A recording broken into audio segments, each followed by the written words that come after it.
Assalamualaikum warahmatullahi wabarakatuh. Halo sobat seluruh pendengar setia podcast HMSI. Balik lagi di podcast HMSI episode kedua bareng aku Ali dan ya, ini adalah momen yang sangat ditunggu-tunggu karena sebelumnya kita kan tag podcast secara online terus ya, via Zoom meeting atau via Google Meet gitu. Dan kali ini kita berkesempatan buat tag podcast secara live atau secara langsung, dan akhirnya kesampaian ya, bisa tag secara offline gitu karena kebijakan di kampus kan juga udah memperbolehkan buat aktivitas perkuliahan dan sejenisnya itu dilaksanakan secara luring gitu. Gimana tuh Fit? Valid banget itu. Ini jadi perdana ya, tim Medfo ini bawain podcast secara live gitu kan. Ini juga karena COVID sudah turun dan kita harapkan COVID ini sudah nggak ada gitu kan, punah, sudah nggak ada COVID lagi gitu kan.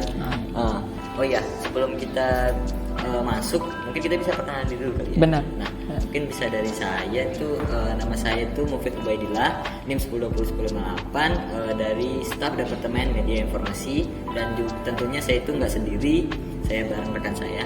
Halo, kenalin nama aku Ali Rahmat Saputra, bisa dipanggil Ali dengan NIM 10201009. Nah, pertama-tama kita bakal sapa dulu kali ya pendengar setiap podcast HMSI. Gimana nih kabarnya teman-teman sekalian? Bisa dibilang ini lagi pada healing-healing nggak sih? Karena kan kita baru selesai UAS nih ya. Apalagi UAS kemarin tuh bisa dibilang, aduh beban banget ya sih. Karena tugas-tugasnya sumpah tugas besar. Dan mungkin di beberapa prodi ada yang masih UAS tertulis juga nggak sih? Pasti masih ada sih itu. Benar. Terus juga pasti ada yang pulang kampung juga, teman-teman yang pulang kampung setelah sekian lama nggak kumpul bareng keluarga gitu, atau bisa jadi kan yang pulang kampung ini ada niat terselubung gitu.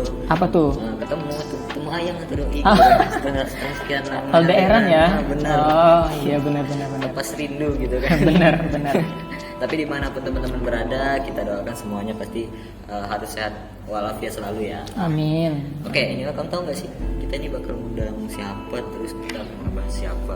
Ngebahas apa? Bahas siapa dan apa ya? Iya. Siapa ya kira-kira? Organisasi nggak sih? Bisa. Yang nyerempet kemarin lah. Apa tuh? Jangan setengah-setengah dong. Oke. Jadi kali ini tuh kita bakal kedatangan narasumber dari kakak tingkat, itu kakak tingkat Sistem Informasi 2019 dan sekarang itu sudah menjabat sebagai ketua DPM SI. Nah, makanya kita undang di sini supaya yang dengar-dengar nih bisa kepo-kepoin lah apa itu DPM. Oh, kalau DPM berarti ketuanya Kak Arif dong. Betul banget. Nah, ini jadi momen yang pas juga sih buat kita berdua buat kepo-kepoin seputar DPM SI, karena kan kebetulan aku juga kurang ngikutin tentang DPM ya. Siapa tahu dari sini aku bisa tahu nih seluk-beluknya DPM itu seperti apa gitu. Mungkin bisa langsung disapa aja kali. Bener tuh, kalau gitu langsung aja kita sambut narasumber kita. Halo, assalamualaikum Kak Arif. Waalaikumsalam warahmatullahi wabarakatuh. Halo. Gimana nih kabarnya Kak Arif hari ini? Kelihatannya segar banget ya sih. Alhamdulillah baik. Alhamdulillah baik ya Kak. Ya. Oh ya Kak, sebelum kita masuk dalam lebih jauh ke pembahasan utama kali ini kan, mungkin Kak Arif bisa perkenalan diri dulu, karena mungkin yang dengar atau yang nonton tuh ada yang belum tahu sama Kak Arif, tapi tuh kayaknya nggak mungkin sih siapa yang nggak kenal sama Kak Arif kan. Dan terus yang mungkin yang sudah kenal tambah kenal sama Kak Arif, silahkan. Oke, sebelumnya perkenalkan, nama saya Muhammad Arif Ansyah, NIM 10191052 dari angkatan 2019. Dan sekarang saya menjabat sebagai Ketua Dewan Perwakilan Mahasiswa Sistem Informasi periode 2022. Oh iya, Kak Arif asalnya dari mana Kak? Oke, asal saya dari domisili Balikpapan. Oh, asli Balikpapan. Ya, asli Balikpapan. Balikpapan berarti. Oke. Ya, kalau boleh tahu setelah menjalani semester 6 gimana nih Kak? Semester 6-nya kemarin aman atau ke pressure juga gitu? Oh, semester 6 ya. Kalau memang kalau kita berbicara akademis mungkin agak sedikit ini ya, agak berat-beratnya, ada beratnya dan enggaknya. Terus ya lumayan dah dibilang semester 6 ini cukup lumayan, tingkat kesulitannya mungkin. Tinggal gimana kita manajemen waktunya lagi. Berarti bisa dibilang semester ini semester yang cukup padat ya Kak? Ya, bisa dibilang padat. untuk tugas-tugasnya juga mungkin padat gitu ya Kak. Benar-benar. Lumayan lah. padat. Padat banget. Oke. Oh ya Kak, kan di semester 6 ini itu rata-rata pada KKN ya kan Kak? Iya. Untuk KKN-nya Kak Arif sendiri sama teman-teman itu kemarin tuh lancar atau ada hambatan kayak gitu Kak? Ya, kalau misalnya terkait KKN sih memang barusan kemarin hari Minggu tuh penutupan kita. Oh, Penutupan. Nah, kalau dibilang prosesnya kegiatan KKN itu mungkin ada beratnya mungkin di anggaran. Ini nggak cuma kelompok saya, mungkin semua kelompok mahasiswa ITK ini mungkin yang mendengar itu pasti sama keluhannya itu dari anggaran. Jadi kita harus ngeluarin anggaran dulu biaya untuk menyelesaikan kegiatan KKN. Jadi ya lumayan lah nguras waktu. Berarti rata-rata itu kayak hambatannya itu di anggaran gitu ya? Iya, kebanyakan di anggaran. penyesuaian anggaran. Ya, karena uangnya cair di belakangnya. Iya sih. Bener sih. Bener. Kita juga paham itu. Karena keuangan itu memang sangat penting sih. Dan sangat sensitif. Nah, sangat Betul. sensitif betul. Kalau bahas uang itu aduh. Oke, mungkin langsung aja. Oke, lanjut. Iya. Nah, dengar-dengar kakak ini lagi KP kan ya? Iya, benar. Nah, kalau KP-nya itu boleh tahu di mana Kak? Terus kalau bisa di-spill tuh kegiatan KP-KP-nya ngapain? Oke, menarik.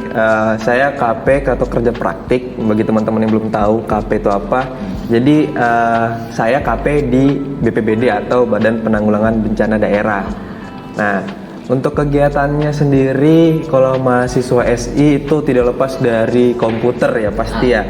Tapi ada juga mitra, kebanyakan orang belum tahu bahwa tupoksinya SI itu seperti apa itu masih belum tahu. Jadi kita di sana saat saya pribadi pengalaman saya dalam 1 minggu lewat itu banyak kita disuruh lah untuk bisa memperbaiki jaringan, terus desain animasi yang sebenarnya kan bukan ranah ya. Di luar jalur ya. Iya, tapi mau nggak mau ya kita di situ juga sambil belajar lah. Kan kita membawa nama ITK juga, jadi paling nggak jangan sampai nama ITK tercemar gara-gara kita apa-apa nggak bisa, paling nggak coba dulu. Tapi itu berat sih. Di luar dari apa ya tupoksi prodi kita SI gitu. Keterampilannya jadi merangkap Kak ya. Merangkap. Ya kemarin sempat itu ikut pemadam kebakaran, jadi kan beda lagi. Bener kan? Pemadam kebakaran. Ya jadi pas ada kegiatan salah satu bencana musibah, jadi saya disuruh ikut juga untuk dokumentasi kan itu. Di luar jalur ya diri. Tapi ya itu pengalaman lah ya. Jadi wartawan jadi. Jadi pengalaman wawasan baru juga Iya. sih. Oke deh, mungkin tanpa berlama-lama lagi kita bakal langsung ke topik inti kita aja kali ya untuk bahas terkait DPMSI. Tapi di awal-awal ini saya bakal nanyain dulu dari perspektifnya Kak Arif sendiri terkait DPMS ini sebenarnya apa sih Kak? Terus juga tugas-tugas yang ada di DPMS itu seperti apa gitu secara umumnya? Oke, kalau secara umum ya, DPMSI itu salah satu badan legislatifnya di organisasi Ormawa atau di Institut Teknologi atau di kampus-kampus lain itu pasti ada DPM-nya, cuma perbedaan di penamaannya aja, ada MPM, ada DPM, ada DPM BEM, nah itu beda-beda. Kalau misalnya secara sederhananya kita membayangkan bahwa DPMSI itu sebagai DPR lah kalau di Indonesia. Negaranya Indonesia, badan legislatifnya itu DPR, nah eksekutifnya itu kepengurusan dari presiden. Nah sama seperti itu juga DPMSI ini hadir sebagai badan legislatifnya HMSI fungsionaris eksekutif dari Kak Yusfadila. Jadi kita tugasnya itu untuk mengawasi, memberikan wadah aspirasi ke warga, terus itu kita juga memberikan produk hukum yang bisa dijadikan pelaksana oleh warganya sama fungsionarisnya. Jadi kita ingin sama-sama membentuk HMSI ini jauh lebih bagus. Nah, kalau misalnya HMSI eksekutifnya bagus, harus disupport dengan pengawasan yang bagus. Jadi itu saling terikat lah dari legislatif dan eksekutifnya gitu. Berarti bisa dibilang DPM ini kalau di Indonesia itu kayak kakak tadi bilang juga pemerintahnya DPR ya? Ya, benar. Bagian pengawasan gitu kan. Oke. Berarti bisa disimpulin kalau DPM ini tuh sebagai lembaga legislatif. Nah, terus itu jadi wadah aspirasi bagi warga, benar. sistem informasi sistem informasi ya, aduh. Dan juga khususnya anggota HMSI. Nah, berarti DPM ini saling terkait sama HMSI kan Kak? Iya betul. Karena justru itu saya dengar DPM ini juga mantauin GBHK-nya HMSI setiap pergantian kepengurusan. Nah benar nggak gitu Pak? Benar. Jadi ini ada sedikit koreksi ya. Jadi kita sama-sama di dalam naungan HMSI. Jadi ada lahir organisasi, ini dibentuk di dalam organisasi namanya DPMSI. Itu hanya secara formalitas kalau di kegiatan kampus kan. Nah, jadi tetap satu atap kita itu HMSI. Nah, namun ada perbedaan itu eksekutifnya sekarang Kayus Fadila megang sebagai Kahima, terus legislatifnya itu membentuk organisasi yang namanya DPMSI. Itu supaya jalan tupoksinya masing-masing. Jadi nggak bisa nih langsung HMSI nggak dipisahkan, itu kayaknya nggak bisa. Jadi harus terikat dan harus betul-betul disendirikan untuk menjalankan tupoksinya eksekutif. Terus untuk terkait tugasnya untuk mengawasi GBHK tadi ya. Jadi sebenarnya GBHK itu garis besar haluan kerja, dan itu bukan diawasi tapi disusun. Yang menyusun itu adalah dari DPMSI. Nah, tapi kalau kita ngawasnya itu ngawasnya GBPK-nya mereka atau garis besar program kerjanya mereka. Jadi itu yang kita awasi, program-program kerjanya apakah sudah sesuai nih dari eksekutifnya. Kalau misalnya nggak sesuai berarti kita kasih nilai sekian misalnya. Itu akan memberikan mereka motivasi untuk meningkatkan kualitas dari program kerjanya. Akhirnya apa, tujuan untuk menuju HMSI jauh lebih baik itu bisa tercapai. Makanya itu penting pengawasan dari suatu organisasi yang dijalankan saat ini itu yaitu DPMSI gitu.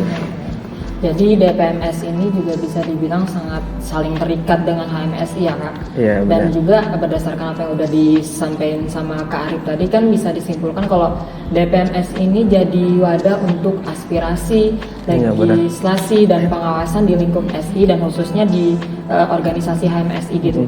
Nah, kalau boleh tahu juga kalau di DPMSI ini sistem rekrutmen anggota barunya itu apakah juga serupa dengan HMSI itu Kak? Yang Oke. biasanya oprek-oprek gitu ya. Oke, ini menarik nih. DPMSI ini ada keistimewaan sendiri ya bagi ada teman-teman yang misalnya pengurus selanjutnya mungkin ya yang mau masuk DPMSI itu beda sistemnya sama HMSI. Sama aja kalau misalnya kita pemilu nih. Kan ada tuh pemilu untuk kita nyoblos DPR. Nah, sistem itu sama, bukan oprek lagi, tapi kita dipilih. Walaupun teman-teman ini calon-calon anggota DPM itu nggak berminat untuk jadi ketua nih, misalnya, tapi dia ingin masuk ke kepengurusan DPM. Nah, itu dia harus mengikuti jalur pendaftaran sama setara dengan Kahima. Jadi saat pemilu nanti, pemilu di HMSI, Kahima dicoblos, anggota calon DPM itu juga dicoblos. Jadi ada nilai eksistensinya kan di situ. Saya dicoblos gitu. Jadi setara lah sama Kahima. Punya value tersendiri. Nilai value tersendiri, ya. Gitu. Berarti ke rekrutmennya ini jadi tuh sistemnya nyoblos gitu ya Kak? Ya. Kayak dipilih gitu. Ya, saat pemilu. Oh, saat pemilunya. Saat pemilunya. Saat pemilunya. Terus anggotanya nanti juga itu dipilih juga. Jadi gini, untuk penentuan anggota, berapa jumlah anggota DPM itu sesuaikan dengan TAP KPU. Nah, yang itu biasanya ada di formasi, forum mahasiswa sistem formasi, atau di setiap pergantian kepengurusan itu ada di TAP KPU. Misalnya untuk pendaftaran Cakahima atau calon DPM itu ada ketentuan-ketentuannya sendiri. Nah, jadi memang pada saat hari H itu kita bebas untuk berapa jumlah yang mau masuk di DPM, itu bebas. Dan untuk cara pemilihan anggota DPM-nya ini itu lewat pemilu. Jadi terus gimana sih nanti kalau misalnya ada pemilihan ketuanya itu gimana sih? Nah, pemilihan ketuanya itu adalah di internal DPM. Jadi ketika semuanya sudah mencalonkan, sudah melewati proses pemilu, sudah keterima semua, terus itu di internal DPM itu akan diadain namanya musyawarah. Jadi siapa yang mau menjabat sebagai ketua, seperti itu kalau sejauh ini. Berarti itu kayak dikumpulin dulu yang sudah terima, baru di dalamnya itu nanti akan dipilih siapa yang mau jadi ketua gitu ya? Iya, betul, musyawarah. Oke, terus Kak, kalau kan di HMSI itu kan dia pembagian job desk-nya itu kayak dibagi menjadi berbagai departemen. Iya. Nah, kalau nggak salah di DPM ini kan dia dibaginya kayak di per komisi gitu kan ya, Kak. Nah, kalau boleh tahu alasannya kenapa, Kak? Oke, jadi ini ada perbedaannya. Yang tadi itu disebutkan bukan HMSI-nya, tapi HMSI eksekutif. HMSI eksekutif ini biasa kalau dalam kepengurusannya dinamakan dengan kabinet ya. Kabinet sekarang kan hexahelix ya. Nah, itu terus untuk kepala pimpinan job desk khusus itu dinamakan dengan departemen. Nah, sebenarnya kalau di legislatif itu penamaan itu hanya pembeda saja. Nah, terus ranahnya itu lebih terkhusus juga. Jadi kalau tadi dari atas ya, komisi kita tarik garisnya dari atas itu dari nama fungsionaris eksekutifnya dinamakan kabinet, tapi kalau di DPM itu namanya parlemen. Nah, yang nama parlemen sekarang, kepengurusan sekarang itu swasta nikah. Terus untuk tugas khusus terkhusus job desk-nya itu dibagi menjadi yang dinamakan dengan komisi 1, komisi 2, komisi 3 seperti itu. Kalau boleh tahu komisi 1, 2, 3 itu komisi satunya apa, komisi 2-nya apa, dan komisi 3-nya apa? Jadi komisi 1 itu aspirasi, komisi 2 pengawasan, dan komisi 3 ini produk hukum atau legislasi gitu. Berarti bisa dibilang komisinya ini juga bersesuaian dengan peran fungsi DPM yang tadi sempat disinggung terkait aspirasi, legislasi, dan pengawasan itu ya Kak? Iya benar. Nah, terus ini kan di tahun ini kan Kak Arif jadi ketuanya Kak ya, ketua DPM ST nih. Nah, kalau boleh tahu nih Kak, di kepengurusan yang sebelumnya, di parlemen sebelumnya, Kak Arif ini juga pernah gabung nggak sih di DPM ST atau mungkin di HMSI? Pernah. Jadi dari saya staf magang itu sudah di DPM. Dan di PM terus itu stafnya itu di produk hukum. Nah, terus ada lagi? Kalau di produk hukum itu kayak tugas dari komisinya itu kayak mana? Nah, jadi produk hukum itu menyusun draft-draft undang-undang yang bakal nanti diforumkan atau disidangkan. Semisalnya nih, untuk ada perubahan amandemen ada ART misalnya. Nah, itu kan diadakan di Kongres. Untuk penyusunan draft itu dikerjakan oleh tugasnya komisi legislasi. Jadi mereka yang menyusun draftnya, terus itu untuk dibawakan di sidang. Jadi itu penyusunan draft itu ada di komisi 3 legislasi. Seperti itu. Itu kemarin saya jabat jadi staf gitu. Jadi memang dari dulu itu memang dunianya di kelegislatifan belajarnya. Gitu. Menarik nih Kak. Yeah. Terus kalau boleh tahu nih Kak, apa sih hal yang memotivasi Kak Arif ini bisa naik jadi ketua DPMS gitu Kak? Oke, ini pertanyaan bagus ya.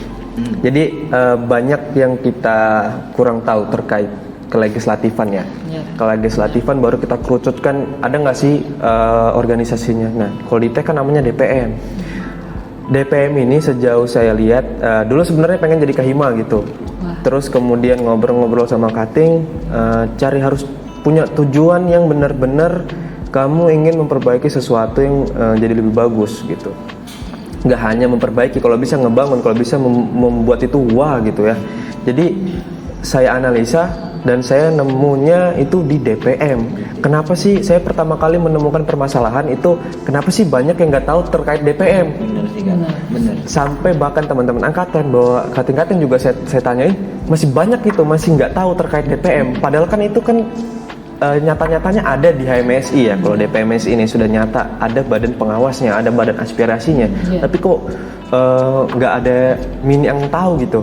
Oh ternyata kurangnya sumber daya mahasiswanya, kurangnya ilmu pengetahuan tentang DPM itu, terus kurangnya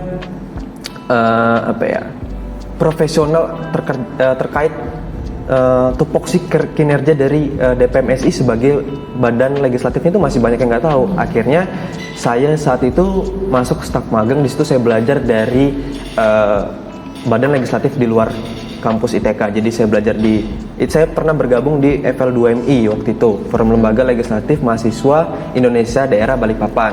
Nah, situ saya belajar ketemu sama sama teman-teman legislatif luar, ada yang jadi sekretaris MPM Poltekba, ada yang jadi ketua komisi Stipan atau Stimadani, itu ada juga. Jadi di situ saya hanya staf magang sendiri. Akhirnya di situ agak insecure kan dulu ya, karena itu jadi akhirnya mau nggak mau ya saya belajar gitu. Nah saya belajar, oh ternyata di tempat lain itu DPM itu punya nilai value tersendiri gitu. Bahkan mereka yang eksekutif itu segan karena apa? Karena kedudukan dari tugasnya itu sedikit di atas dari eksekutif, karena dia mengawasi gitu kan. Dan masih banyak, kenapa kok di ITK tuh nggak kayak gitu. Jadi saya pelajarin, akhirnya saya punya cita-cita untuk jadi ketua DPM SI. Suatu saat nanti saya akan menjalankan program kerja yang memang harus DPM melakukan gitu. Jangan sampai DPM ini sudah tahu tupoksinya legislatif tapi tidak dilaksanakan program kerjanya gitu. Itu yang selama ini jadi problem, dan kita harus berani bersuara atau speak up gitu sebagai anggota DPM, bahwa penting loh anggota DPM ini penting, mahasiswa SI itu tahu gitu. Soalnya namanya aja Dewan Perwakilan Mahasiswa. Masa kalian nggak tahu sama yang makilin kalian gitu? Nah, itu kan harus tahu gitu. Nah, mungkin seperti itu maksud saya. Jadi istilahnya kakak memang ini sebelumnya itu pengennya menjadi kahima gitu. Ya, tapi dari kakaknya ingin yang merubah sesuatu yang memang membuat sebuah lembaga DPM ini berubah gitu kan. Ya, jadi saya lihat dari urgensinya dulu. Urgensinya untuk HMSI eksekutif itu kan lumayan bagus ya, dari kepengurusannya itu orang itu masih bisa tahu gitu HMSI itu apa sih, kayak gitu masih tahu. Terus departemennya itu sampai hafal gitu. Tapi kalau terkait DPM kenapa nggak tahu gitu. Nah itu jadi saya perbandingan dari urgensinya. Jadi saya masuk di urgensi itu, pikiran saya lebih baik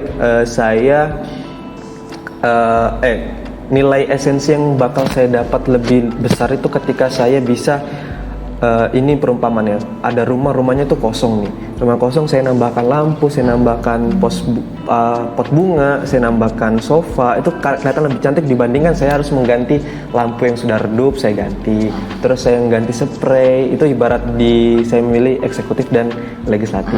Jadi seperti itu. Perumpamannya itu juga masuk akal sih. Itu. Bener sih, kayak DPM ini mungkin kamu masih asing gitu ya kak. Betul. Nah ya kak, saya juga itu ada dengar dari adik tingkat dari 21 itu. Oh iya. Nah, itu ada yang banyak yang tanya tuh, itu DPM tuh apa sih kak? Terus kayak cara masuk DPM tuh gimana sih? Oh, iya. Banyak gitu. Kepo, Lumayan banyak kak.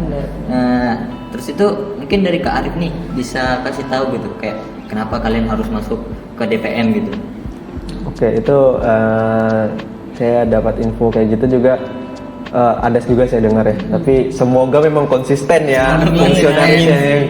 Soalnya kan sebelumnya kan pasti bagus ini DPM ini ya. Tapi pas nanti di hari H pendaftaran atau hari H mau masuk mana, aduh hilang sudah itu, nggak konsisten gitu ya. Tuh mungkin bagus ya kalau memang ada yang sudah sekarang tuh mulai banyak yang peka gitu terhadap DPM SI, sudah mulai tahu ada toh DPM SI, tahu paling nggak itu dulu lah ya kan.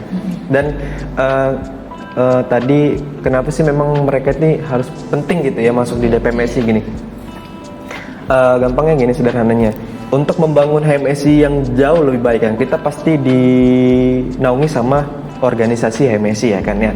Nah, untuk membangun HMSI yang jauh lebih baik itu juga kita harus ngebuka, nggak cuma hanya satu peluang yang kita bisa laksanakan. Contohnya aja kita cuma mau bangun HMSI yang jauh lebih baik. Oh ya udah, saya masuk jadi KHIMA. Oh ya, saya masuk departemen. Oh ya, saya masuk departemen ini. Tapi munculnya DPM SI itu jadi opsi. Jadi untuk ngebangun HMSI itu bisa lewat dual jalur, legislatif dan eksekutif. Ketika jumlah SDM-nya itu mengerti terkait pentingnya DPM SI dan eksekutif, itu akan menimbulkan kebalansan atau keseimbangan di organisasi HMSI. Legislatifnya bagus, eksekutifnya bagus, sehingga kinerja dari sinergi ya, dua-duanya saling sinergi, itu akan menimbulkan HMSI itu yang benar-benar, kalau saya bilang nanti suatu saat kalau misalnya itu terjadi, itu kalau di ITK itu nggak adalah setara tandingannya terhadap program kerjanya, mungkin orang-orangnya, SDM-nya mungkin kualitasnya jauh lebih tinggi mungkin kalau misalnya itu sampai tercapai gitu ya. Gitu sih. Tapi memang seharusnya antara HMSI dan DPMSI itu harus saling terintegritas dengan baik Kak ya. Iya, Karena benar. Di samping HMSI itu punya proker-proker yang sangat banyak dan hektik sekali, Iya. Itu juga harus diawasin sama DPM seperti Iya itu. benar. Jangan sampai kita adanya DPMS ini menjadi peluang lah buat warga-warga. Jangan sampai HMSI, fungsionaris HMSI eksekutif ini hanya hadir untuk menjalankan program kerja ya hanya untuk kepentingan pribadi gitu. Tapi harus tahu warganya, untuk bermanfaatan warga HMS ini apa sih, itu harus tahu. Dan DPM hadir itu sebagai menyuarakan suara-suara warganya. Benar. Itu gitu. Jadi apa yang udah dinyatain sama Kak Arif ini menarik banget sih ya buat para pendengar podcast. Ini udah jelas banget kan alasan kenapa kalian harus masuk DPMSI. Karena selain nambah wawasan seputar DPM-nya, kita juga bakal dapat praktiknya itu di bidang aspirasi, legislasi, dan pengawasan terhadap organisasi HMSI itu sendiri. Nah, satu lagi Kak, tadi kan Kakak sempat singgung sebelumnya pernah bergabung di kepengurusan DPMSI mulai dari staf magang. Berarti di DPMSI ini oprek buat staf magang juga dong Kak, seperti HMSI? Ya benar. Kalau untuk staf magangnya opreknya sama. Kita nanti anggota atau angkatan 2021 bisa daftar jadi staf magang. Tapi kalau untuk ke stafnya itu melalui prosedur pemilu. Ya itu pemilihan. Berarti bisa dibilang kalau DPM ini ada opreknya untuk magang juga. Ya ada. Kayak departemen gitu Ada, ya Kak. ya.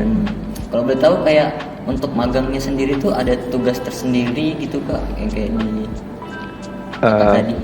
Tugasnya nanti bakal ada. Ini sudah saya rancang ya jadi ya. Jadi kalau kepengurusan sebelumnya nih saya buka-buka aja ya. Kepengurusan sebelumnya itu belum ada gitu. Itu yang mungkin banyak yang bilang masih banyak krisis terhadap pengetahuan DPM itu sedikit karena kurangnya ilmu pengetahuan itu. Jadi kalau sekarang itu sudah kami rancang untuk persiapan. Jadi teman-teman nanti yang staff itu sudah tahu minimal tahu dulu komisi 1, 2, dan 3 dan nanti kita akan memberikan implementasi kerjanya lah untuk gimana sih ngawas. Nanti kita ajarin cara mengawas gimana sesuai tupoksi dan alur kerjanya itu seperti apa. Gitu. Benar banget sih. Nah itu jadi buat teman-teman ya yang tadi disampaikan sama Kak Arif tuh moga konsisten gitu ya. Iya, konsisten. Terus awalnya yang mau masuk DPM itu jangan sekedar omongan Kak Arifnya, tunggu nih. Iya, benar banget SDM yang berkualitas supaya membangun HMS lebih baik tuh ditunggu sama Kak Arif. Nah, Buat membangun inovasi yang iya, baru juga benar tuh. sih. Nah itu teman-teman penjelasan yang jelas banget dari Kak Arif, jelas banget terkait DPM. Jadi buat teman-teman yang minat masuk tuh, buat masuk ke DPM ditunggu sama Kak Arif. Nah bisa banget juga tanya-tanya lebih ke Kak Arifnya gitu. Dan nggak kerasa sih kita udah sampai ke pertanyaan yang terakhir tadi Kak. Yang terakhir Tadi, sudah. terakhir yang tadi. Sambil minum boleh ya? Oh, silakan Kak. Seruput sedikit boleh. Seruput Tapi dulu. yang udah dibahas sama Kak Arif tadi udah jelas banget, dan mungkin ini jadi peluang buat kita juga bisa berkontribusi sih di DPM, dan terutama buat SI 21-nya dan untuk maba-mabanya nanti kalau bisa lirik nih sekarang, mulai dari sekarang DPM, siapa tahu kalian keterima di staf magang dan kemudian kalian juga bisa berpeluang dari situ buat jadi anggotanya dari DPMS itu. Ditunggu sama Kak Arif tuh. Kak Arif menunggu Ya. SDM. Mungkin Kak Arif nanti bisa kasih kontaknya kali atau enggak username IG-nya. Ada di sini kan? Di sini. Oh iya, boleh. Ada. Bener. Oke, mungkin sebelum kita akhiri podcast kali ini itu mungkin dari Kak Arif bisa kasih pesan untuk teman-teman DPM atau teman-teman warga SI gitu Kak. Untuk teman-teman DPM atau untuk seluruh warga, dua-duanya. Untuk DPM boleh. Oke, yang pertama itu saya ucapkan terima kasih untuk warga dulu ya, warga. Jadi namanya Dewan Perwakilan Mahasiswa. Jadi anggota perwakilan dari rakyatnya lah. Jadi saya harus mengutamakan warga-warga ya kan. Benar sekali. Pesan saya sih mulai peka-pekalah terhadap kehadiran DPM. Teman-teman, untuk membangun HMS itu harus ada yang betul-betul ngawasi kinerja eksekutifnya teman-teman sebenarnya. Kalau memang kinerjanya itu buruk, bakal pasti kalau DPM-nya itu buruk pasti nggak ada yang ngawasin kinerja eksekutif, dan itu berimpact terhadap fungsionaris HMS itu sendiri. Makanya mulai peka terhadap DPM, mulai sadar bahwa pentingnya kelegislatifan. Ayo join teman-teman yang mau join nanti kepengurusan tahun depan. Semoga DPM ini jadi banyak gitu, ada banyak minatnya lah. Dan untuk pesan-pesan saya untuk teman-teman DPMSI, terima kasih atas kerjasamanya. Semoga kita tetap menjaga amanah dari warga HMSI, dan semoga kita dapat memberikan yang terbaik lah untuk mewujudkan, nggak cuma hanya untuk mewujudkan DPM yang jauh lebih baik, tapi kita harus mewujudkan juga HMSI yang jauh lebih baik lagi. Mungkin itu sih. Benar tuh. Terus sebelumnya mungkin kakak juga bisa memberikan kesan gitu kan. Oh, kesan. Podcast kali ini. Oke. Oke. Jadi ini karena saya dengar juga katanya ini pertama kali ya, Iya, podcastnya secara live, baru dalam bentuk visual ya kan, ada videonya ya kan. Saya bilang sih keren sih, jadi fungsionaris sekarang ya eksekutif ya, ini saya legislatif ya kan, saya juga bisa ngawasin kalian ya, tapi sekarang kalau saya lihat itu wah bagus lah Medvo-nya ini kan dari Medvo ya untuk program kerjanya untuk podcast ini sungguh betul-betul profesional saya lihat ya, terus itu bagus banget. Dan jadi inovasi baru lah kalau menurut saya sih di ITK, kayaknya baru HMSI deh ada podcast secara visual ini, keren. Jadi kita harus eksekutif dan DPM itu harus sama-sama bagus gitu. Benar. Ini bagus sih, keren. Pokoknya keren sih, nggak sampai nggak bisa ucap apa-apa lagi. Keren lah pokoknya podcastnya. Keren. Ya, thank you Kak. Oke. Mungkin statement dari Kak Arif tadi sekaligus mengakhiri podcast kita kali ini, karena udah berada di penghujung sesi podcast.